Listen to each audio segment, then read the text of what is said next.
Two, one. Hello, everybody. Welcome to the Welsh Republic Podcast, episode 146 today. And I'm here with my guest, Zeinab. How are you doing today, Zeinab? Thank you. Thank you, Welsh. Thank you for having me. How's everything been with you today? What have you been up to where you're from at the moment? Anything much? And I also hear it's Ramadan. What have you been doing for Ramadan? We do the regular things. We fast and we invocate. We do our supplication. We pray and we take care of our families. And luckily that we are around our families at a time when the people in occupied Palestine and a lot of people of South Lebanon have lost their homes. They have lost their families. It's a very sad Ramadan for the people who wait day by day for this month to come so that they can gather together, eat together, and worship God and go more into the depth of the spirit of God upon the observing this holy month. But you see what the Zionist entity has been doing from this continuous ongoing genocide against the Palestinian people in Gaza has deprived them of observing this holy month among their families. So yes, this is what we usually do during the holy month of Ramadan. But unfortunately, when we eat, we remember that there are many people, hundreds of people, thousands of people who are deprived even of a morsel of food to break their fast. So, your country, Lebanon, is a very, very fascinating country with a very, very fascinating history. But Sure. just like Palestine and Syria and Iran and Iraq, you know, Mhm. Lebanon has been the victim for a long, long time for being victim of the Zionist elite who have gone after it. So, like for a long, long time, ever since like the 1950s, because a lot of the time they've been wanting to go after Lebanon to fulfill the Greater Israel Project, and they wanted to get rid of Hezbollah. So Mhm. Zerbi, so as a person myself, tell me like what is the history of like Israel's, beef with Lebanon? What facts do you think people should know historically? And Yes. grapes of wrath, whether it was Operation Uncountable or whether it was the 1982 invasion and Mhm. also the invasion of 2006. Yes. Why is it that Israel has such a hatred towards Lebanon, and what other facts do you think people should know, and what is the summary of like the history between those two? Lebanon. If we want to go into a summary, I would say that Israel, since its onset, since bringing this virtual entity and trying to implant it here among us and make it raise and usurp a land that does not belong to them, a homeland that does not belong to them, and try to claim that, well, this is their land, and trying to bring people, Jews from the West, from Europe, and from all over to come to this particular geography and claim that it is their land. They started their expansionist policies of not, just restricting themselves to a certain piece of land, but also trying to expand more. And Lebanon was part of this plan, of course. And the Israeli invasion started in 1982, but the Israeli massacres started long before. Long before, I mean, since 1949 and 1948. It started with the Masjid Salha massacre, where tens of worshippers have been killed and massacred by the Israelis. So we can see that, this thing has started long before the Israeli invasion of 1982, all the way, what happened. The resistance was a bit nascent and young, but there was a sort of resistance back then. From different factions, not only from the Islamic resistance, and the resistance is still going on till today. When you talk about the resistance, you actually mean Hezbollah today. But before, even many other parties have been part and parcel. Even today, even today in the south of the country, where at least 300 martyrs have been killed by the Israelis um, since the start on October 8th.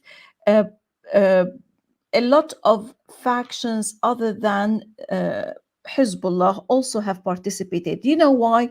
Because those people belong to the land. It is their land. It is our land. And when we want to drive our enemy away from our land, we'll do our everything we can do at hand. So, and Hezbollah, the resistance, the Islamic resistance, has been sacrificing. They don't look at it as only a sacrifice.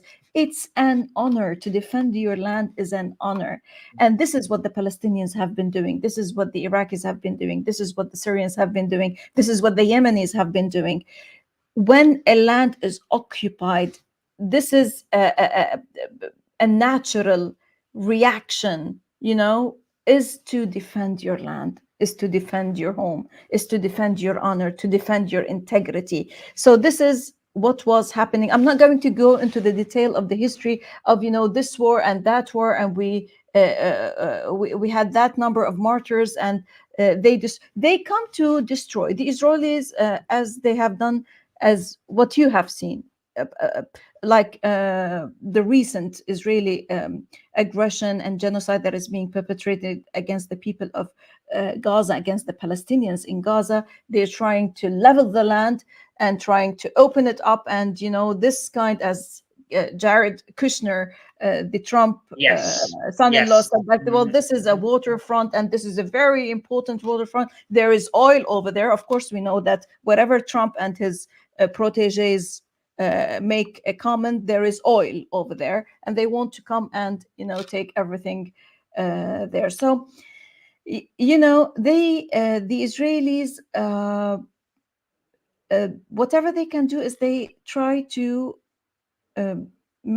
destroy infrastructure, destroy land, bomb land, scorched earth. This is what they believe, because this is a land that does not belong to them. This is a land that they don't cherish. This is a land that they don't respect. So that's why they try to kill as much as they can and destroy the land, destroy the homes, thinking that, well, I would come and reconstruct everything according. This will never happen. Whatever is happening in Gaza is the end of Israel. Yeah, I agree. I definitely think the world is waking up, and I definitely think we're seeing resistance, because it is terrible. So I saw that you, like, in Beirut, I think it was back in 2020, August 4th, right? That's when the Beirut explosion happened, which that was absolutely terrible. Like, when I saw that bit, it was like a nuclear explosion. So tell me about that. Like, when you were there to experience yourself, like, who like, how was Mossad connected to it? How was Israel connected to it? What was the driving seat to do that terror attack? And what was the timing about it? And what things do the media hide about it that people should know about? Because that terror attack was terrible. I mean, it was like a massive bomb, that went off. And as a Lebanese yourself, what was it like? And from the mushroom scene of the fumes, you can tell that there is something which is weird about this particular bombing. It was something very massive. Yeah. So it has been almost 4 years since a massive explosion shook our capital, Beirut, destroying a third of Beirut, actually, killing and injuring thousands, and killing at least 218 people, and injuring more than 7,000 people, and displacing also thousands of others. Now, if you ask yourself what caused the Beirut blast, they say that a fire at the Beirut port caused the detonation of 2,750 tons of ammonium nitrate, which has been improperly stored in a port warehouse for 6 years. And this raises a lot of questions. What were they doing there? And there is a merchant vessel which is owned by a Russian businessman. It was forced to dock in Beirut. They were inside this vessel, and after facing certain technical problems at sea, according to lawyers representing the boat's crew, they were asked to dock there. So the ship was subsequently confiscated by the Lebanese authorities for failing to pay the port fees. In 2014, 10 years ago, the ship's cargo was eventually unloaded and stored in a warehouse in the port of Beirut. In the years that followed, a number of safety warnings were sent to multiple high level officials, but nothing was done, Welsh. Uh, in the aftermath of the explosion, an investigation was launched. However, the process of holding government officials to account was blocked numerous times. In February 2021, the judge who's in charge of the investigation was removed and replaced by another. And a lot has been going since then. If you allow me to put the matters more in the context, expert observers see that the Beirut explosion constitutes a major geopolitical event, whether determined to be accidental or um, purposefully detonated. That is because either way, there is a pattern to these events, and that pattern, more than anything, is the more telling factor. This is what you asked about. In 2005, an explosion in Beirut killed Prime Minister Rafiq al-Hariri. That event enabled the international community forcefully to insist that Lebanese independence would only be obtained through canceling Syria from Lebanon. And it succeeded in its aim. And the Syrian forces were driven out of the country.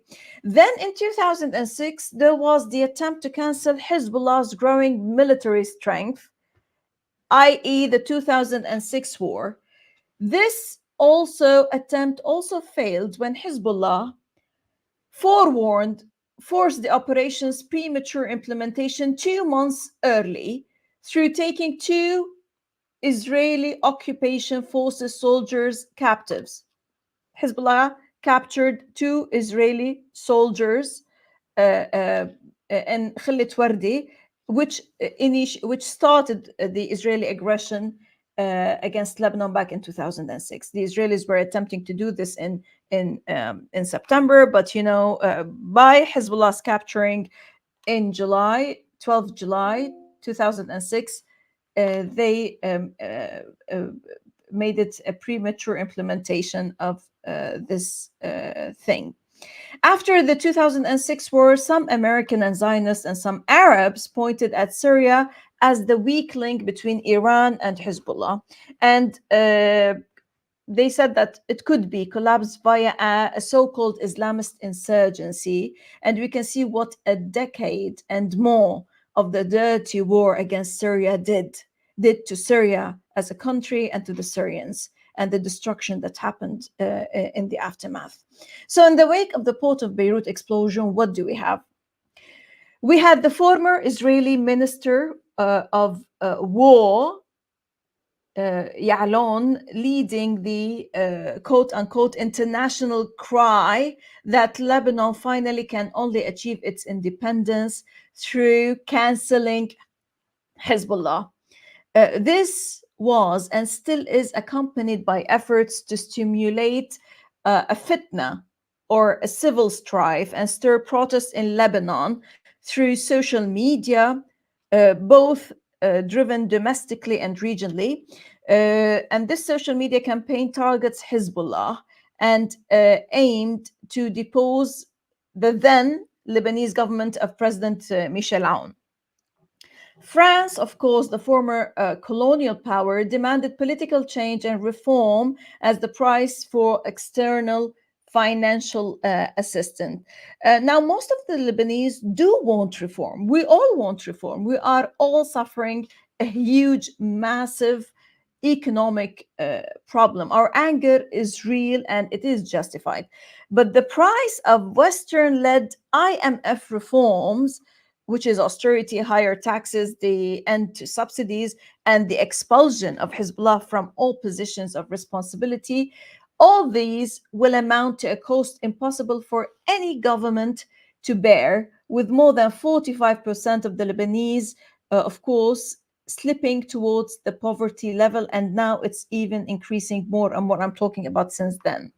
Equally, most of us Lebanese, of course, will not accept to be placed under a new colonial mandate. Whatever the findings of the investigation committee Welsh into the circumstances of the port explosion, inevitably the verdict will be deliberately muddied and politicized. This is very important. Everything is going to be whatever the findings of this investigation committee into the port explosion, it's going to be muddied and politicized. Hezbollah and its regional allies can and will read the signs and draw their own conclusions, of course.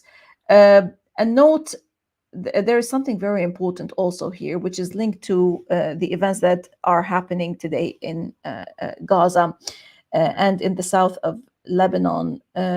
Note that in the wake of the Beirut explosion, 385 non-governmental organizations, NGOs, took the initiative very quickly to, quote unquote, help. Only 4 of them responded to the Lebanese army's request to declare the source of their funding. Today, after almost 6 months of war in the south, hundreds of thousands of people displaced and the homes destroyed, barely 25 organizations took the initiative to help, as there was no interest or funding. So the pattern that I talked about, the pattern from 2005 onwards, is quite explicit. Repeated and ongoing attempts to cancel Hezbollah. And today's context too is plain. From the ongoing Israeli attacks into Syria, from the heightened pressures on Iraq, from the knee on the financial throat of Lebanon, and to the siege of Iran and the incessant attacks against Gaza, to the ongoing genocide against the Palestinians in Gaza and the occupied West Bank. Everywhere, events speak to US and Israeli escalation in pursuit of weakening and canceling Hezbollah and weakening Iran. Yet, the axis of the resistance, whether in Yemen, in Iraq, in Lebanon, in Palestine, and Syria, today is stronger than ever in its unison and unified fronts. And this was clearly demonstrated and manifested in what is happening in the Red Sea, what is happening from Iraq, the missiles, and elsewhere, in face of this monstrous West, this monstrous enemy. It has the spirit and the stamina to go the full 8 rounds of a boxing match. And it understands provocation and understands that the American political timetable of the forthcoming elections and what they are after. Mm-hmm. That is a fantastic explanation from you. So, but you know, when I look at Lebanon and the Middle East, a lot of people will say that women in Iran are oppressed, women in Lebanon are oppressed. That's what the Zionist media would say and all that. And men are oppressed in Lebanon and in Iran, but not women. Oh, that's funny. But I was just going to say this. So you, as you say, you're, an executive. You're working for the TV chief executive AlMayadeen TV. Yes. Yeah, which is a great news channel. I really enjoy watching that. So, as a foreigner myself, explain to me, what would you say are the biggest misconceptions that the Zionist Western media say about Lebanon? How does Lebanon's political system work? And what rights in Lebanon do women have that the Western media won't tell you? Like, what facts should people know about that? In Lebanon is really, when you talk about democracy, you can say that, well, it is clearly manifested in Lebanon. And Lebanon is a sectarian country. Unfortunately, we have at least 18 sects in Lebanon. and the political system is consensual democracy. So according to the Lebanese constitution, and you know that this is clearly manifested in the fact that up till now, a year and a half, and we still don't have a president in Lebanon. Because according to the Lebanese constitution, a candidate must first obtain a 2/3 majority or 86 votes out of 128 to be elected. And if unsuccessful in doing so, they must receive a simple majority of 65 votes in a second round. But 2/3 of deputies must be present in the parliament to ensure a legal quorum for the vote to occur.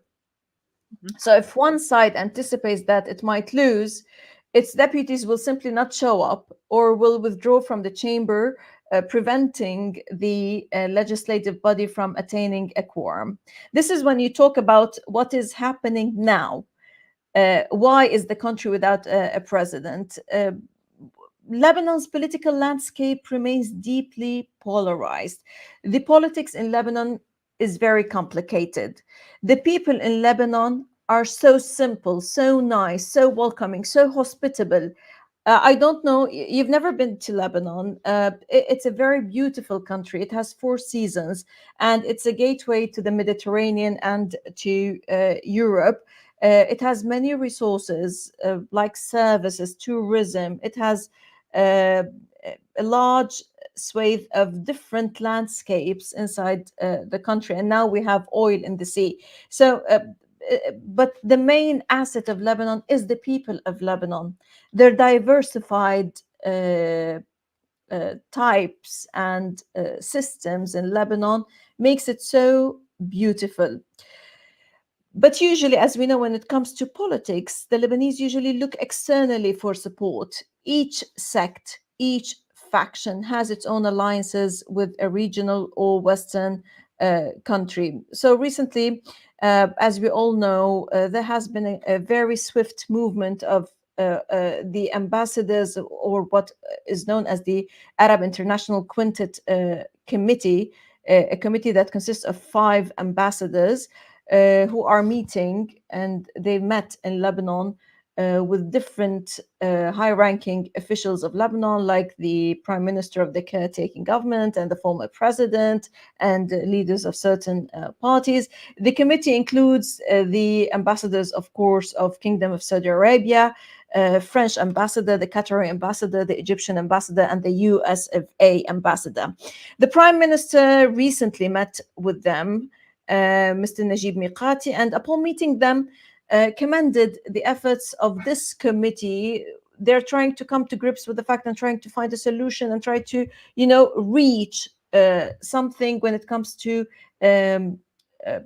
electing a president of Lebanon, especially regarding what is going on, whether from the south of the country and also what is going on regionally in Gaza and elsewhere. So the region is on fire, and he encouraged them to continue working towards unifying visions and pushing forwards the election of a new president for the country, and a president, of course, that can be the sponsor of dialogue and a supporter of economic and social reforms. During the meeting, the Egyptian diplomat, the Egyptian ambassador, he said that, well, we discussed several constants which is important to expedite the election of the president. The circumstances in Lebanon and the region compel all of us to fulfill this obligation. It's very important, of course. And he also reiterated that the quintet's stance is unified. They are all on a one single position, and their commitment to provide all assistance and facilitations as long as they sense that their commitment and willingness from the political forces could be attained, which they observed particularly in the past period. And there is a renewed spirit and desire, albeit to varying degrees. And this was what they keep on working regarding their meetings with the other forces and their will and wish to reach this ultimate aim of trying to complete the presidential election process. Um, they are optimistic. We in Lebanon are optimistic. We hope that things would, uh, come to the final outcome of trying to elect a president, especially regarding what escalation is taking place in the south of the country in face of the Israeli aggression.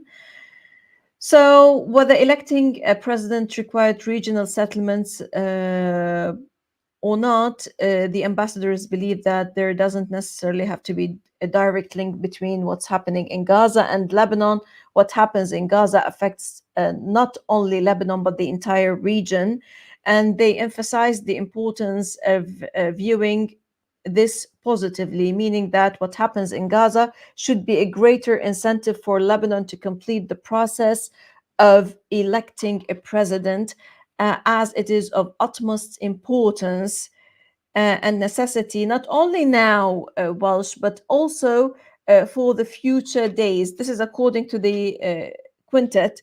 Now, the challenges and the commitments that the region will witness require Lebanon, of course, to have a president speaking in its name, which is extremely important. So, the bottom line, the presidential election process is less a function of individual caliber and electoral appeal than of a complex political system and setup. The only way to circumvent the routine of the quorum issue in the parliament is for key players to agree on a candidate in advance, a formula which is usually referred to as no victor, no vanquished, لا غالب ولا مغلوب. And this is, as I told you, about this consensual democracy. So, But but see, but you asked me yeah, about the women in Lebanon. I 100%, I assure you, I stamp my finger. The women in Lebanon are not repressed. Okay, if you really know some Lebanese pages and you go into news about Lebanon, Lebanon is not repressed.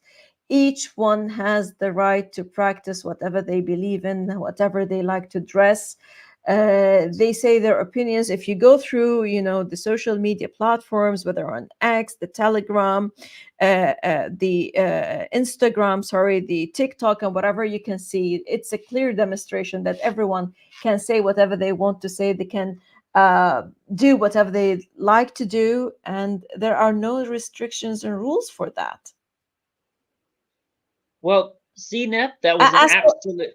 You go. What were we going to say?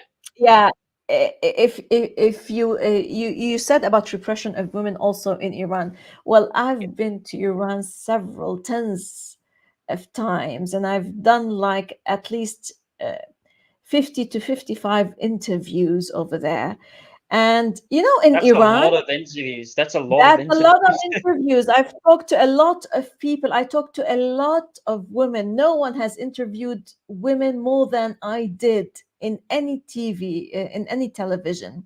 And I talked to women from diversified sectors and spirits of Iran. I talked to fashion designers. I talked to people, women in sports, champions in rallies, boxing, karates, and all of those women who play football, lead the football team, artists, singers, everything. And I also, what is very interesting, Welsh, I interviewed on several occasions the member of parliament who represents the Jewish community in Iran. Mhm. And there are at least 25,000 Jews in Iran. And when you talk to them, they say, we are not Jewish Iranian, we are Iranian Jews. And Mhm. those people have been lured, and tempted to leave Iran and go to the Zionist entity to live there as Jews. And they refrain from that, because they look at themselves as people who belong to a civilization. They belong to a particular culture, and this is how they lived long ago, and this is how they will continue to live. And they said that in case Israel attacks Iran, we will be at the forefront defending our country, Iran, as Iranians, as Iranian Jews. This is a detail, but we are Iranians. We belong to this country. That is an absolutely fantastic explanation, Ziba. I really enjoyed interviews. We should definitely do another interview in the future if you're interested, which would be an absolute honor, because we have to cut it short, like you said, because you've got to get going to work. But Zinbat, it was an absolute pleasure having you on my show. We should do another show in the future. How does that sound to you? Inshallah, hopefully. Yeah. Apart from that, anyways, thank you for having me, Welsh. It was a pleasure having you. And I just want to say to everybody, please go and subscribe to Zinbat's work. Go subscribe to her on Twitter. Go check her work out on the news company she works in. She's a fantastic news analyst. She's very smart politically. She knows her stuff in the Middle East. And also, where can people find you, Zeinab? Where can people find you? You mean on the social platforms? Yeah. On X, Zeinab Al Saffar. And also on Instagram, on Facebook, on